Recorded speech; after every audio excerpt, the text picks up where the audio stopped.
Hey, ewa salame, babak lo papir, ewa salame, zinzal bim, ewa salame, hey, hey. Hi guys, my name is Indigo and welcome back to my channel. I'm literally filming this an hour before I upload this. It's been raining in Los Angeles for a week, the world is dying, my camera broke, I had issues with videos. Basically, there's a lot of things going on and So today, we're gonna take it down a notch and distract ourselves from the world and talk about skincare. Period. A couple of you guys have been asking me how my skin manages to survive with all the makeup that I use, and I'm gonna be showing you guys what I do to prevent my skin from freaking the hell out. Full disclaimer, this is just what works for my skin. I'm not a dermatologist and I'm not licensed. I have oily, dehydrated skin, which basically means that while my skin is oily, I need thick, heavy occlusives on my skin, all while avoiding oils because I also am prone to fungal acne, which is basically exacerbated by any type of oil at all. So this might help you if you have oily skin or acne, but if you have like really dry, crackly skin, this might help, it might not. Just take it with a grain of salt, basically. Always ask your health providers what they think is best for you, because at the end of the day, they know best. But enough of the disclaimers, let's get to the video. So the first thing that I'm gonna talk about is skincare. Obviously, if you're gonna be doing a good makeup and you want a flawless application, you're gonna have to have good skin to begin with. Now, obviously, I don't have the best of skin. I very much have texture, which everybody has. It's all right. That's exactly why I don't use filters on my camera. I firmly believe that healthy skin does not mean porcelain glass skin. It can literally just mean whatever is healthy for your skin. And for that, I just recommend a very simple skincare routine. You don't need a lot in it. In fact, I think what I have in mind right now might be just a little bit too much. Usually I just cleanse, moisturize, and use sunscreen. Please use sunscreen. Sunscreen is so important for your skin. It prevents aging, it prevents skin cancer, it prevents a whole bunch of things. If you have acne marks, it helps get rid of them. Just wear it, please. The one that I use is the Dermatology Tinted Moisturizer SPF 46. This is broad spectrum, which means it covers UVA and UVB. UVB is for burning, UVA is for aging. So I kind of care about UVA more because I'm Latino. And at the end of the day, I don't burn. So this one is especially good because it doesn't leave a white cast. It has like this tinted kind of consistency and it melts into your skin invisibly. So it doesn't even look like you're wearing any type of sunscreen, which I really, really like. And also the iron oxides that give this the tint have been scientifically proven to actually aid in UVA protection and blue light protection, although I'm kind of skeptical about the whole blue light thing. But regardless, if you are interested in learning more about that, I will link a video to Dr. Dre. But yeah, I really, really enjoy this sunscreen because it just gives me that little bit of coverage that just makes my skin look super glowy and dewy, and I love it so much. So sunscreen, very important. But before you do your sunscreen, you also want to have a cleanser and a moisturizer. Now, everybody has different preferences. Some people like foamy cleansers. Some people think foamy cleansers are the devil themselves.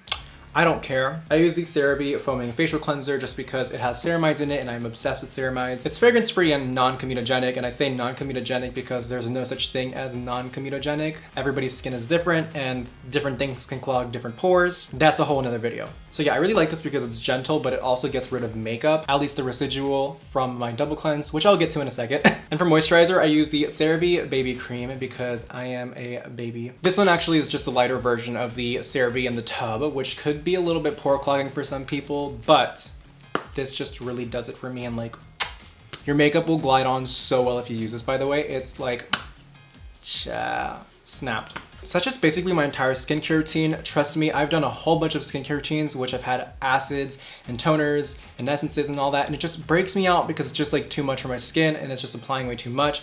And I firmly believe that less is more. You guys already know, especially with makeup too. All your skincare needs to really do is to clean your skin, to moisturize your skin, and to protect it from the sun. That's it. Everything else is complementary. You don't actually need it. However, if you do feel a little bit adventurous and you want to start using some acids or vitamin C's and stuff, I highly recommend the Good Molecules Niacinamide Brightening Toner. This was actually sent to me as PR, but I really, really enjoy this, especially for removing the dark hyperpigmentation, which you can kind of see peeping through my foundation right now.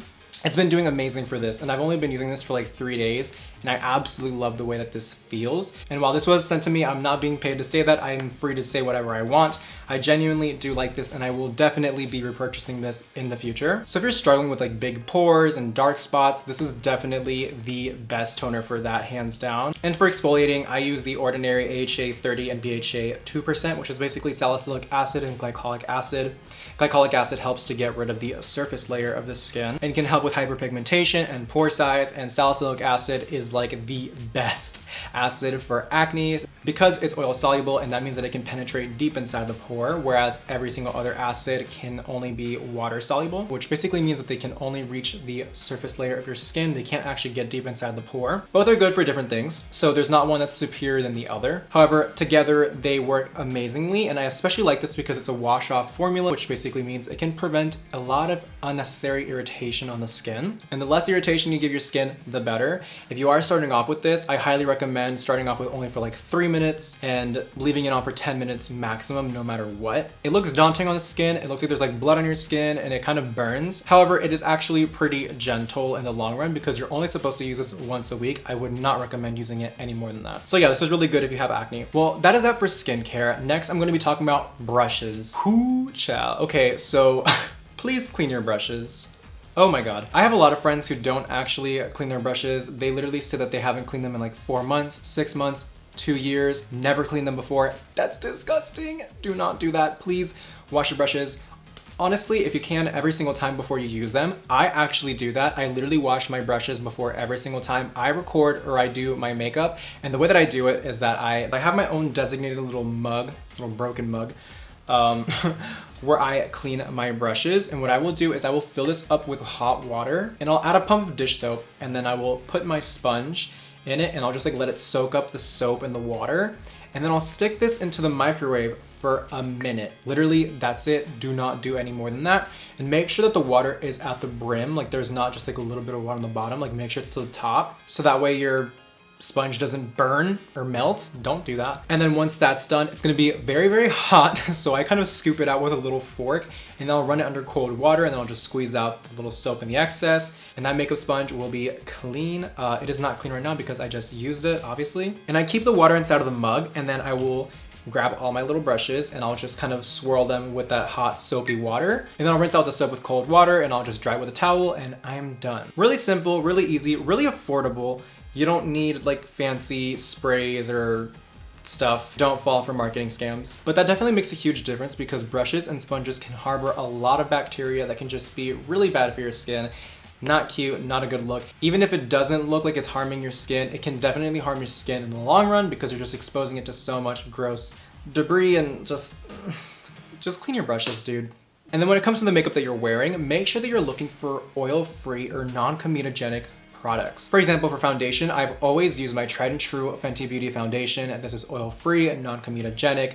This is the first foundation that I started off with, and this is the foundation that I've stayed with ever since. I have tried a couple others, but they just break me out. This has never broken me out. I really do like this product a lot. I'm not being paid to say this. In fact, I'm not being paid to say any of this at all. This entire video is not sponsored. So definitely look for non-comedogenic products. However, keep in mind that just because it says non-comedogenic does not mean that it can't clog your pores. It's one of those marketing tactics that can really dupe you if you don't know what you're doing. But looking for a non-comedogenic label and then reading the back to make sure that it is in fact non-comedogenic can help you a lot in the long run. And while I would love to give you a list of ingredients to avoid, it's not that easy. Like I said before, everybody's skin is different. My skin cannot tolerate any oils whatsoever, whereas some people might need to have an oil in their foundation. Definitely do your own research and find what your skin likes and what it doesn't like, and then look for those ingredients and look for which ingredients to avoid and make a lot more smarter and conscious decisions. However, I do think that you do not have to look for paraben-free unless you're irritated by parabens. And you also don't have to stay away from chemicals or very long ingredient lists. That's just like fear-mongering tactics used by the industry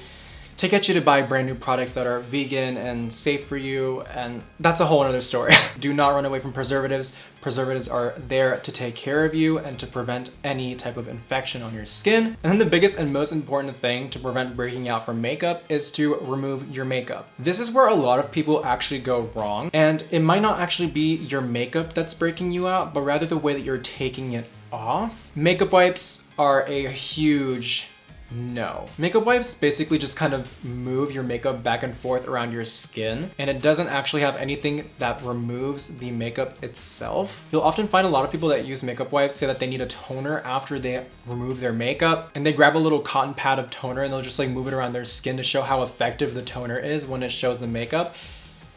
That's just showing that they're not removing their makeup. And also, it's really bad for your skin because you're tugging at your skin and you never want to do that. Please just throw away the makeup wipes. They're so unnecessary, so bad for the environment, and so bad for your skin. So now you may be asking yourself, then what the hell am I supposed to take my makeup off with? And the answer is double cleansing. Now, you can use makeup removing oils for this or cleansing balms like the Vanilla Co. Clean It Zero. I absolutely love this stuff so much. This really did make such a huge difference when I switched to this. It looks like a little balm, and I'm not gonna swatch this because it's gonna be gross, but basically this turns into an oil type consistency on your skin. And you apply it onto your dry skin before you wash it, and the oil helps dissolve all that makeup, and you just kind of rub it and massage your skin for about like 3 minutes, but honestly, it's so relaxing that I will sit there for like 30 minutes and just keep on going while I'm watching a YouTube video, which I mean, it's not bad, but it's excessive. And I know that it sounds really counterintuitive to use an oil to cleanse your skin. However, it is really amazing at just removing everything from your skin, all the impurities, all the dirt, all the makeup, all the grime. However, depending on your skin type, you really shouldn't be just using the oil cleanser. That's why it's called the double cleanse method. So first you will go in with this and then wash it off, and then you'll go in with a foaming or just water-based cleanser to go right back in and just wash off all the rest of the residual that has been left. And that'll ensure that you have a super clean and nice base to just put on all your night creams, all your actives, and just have that smooth, supple skin with zero makeup on your face, and ensure that you won't break out from your makeup.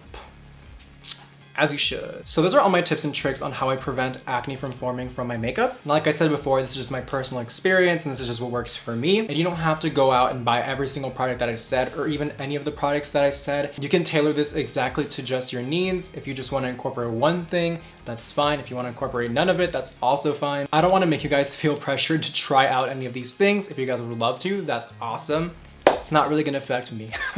But I hope these tips are helpful and they help you in a positive way. So that is all that I have for you guys today. If you guys like my art, if you guys like my energy, please like, comment, and subscribe, and follow me on my Instagram if you don't already. Please stay safe, guys. Wash your hands. You know the gig. You already hear it everywhere else. Please stay safe. I love you guys, and I'll see you guys in the future. Bye-bye.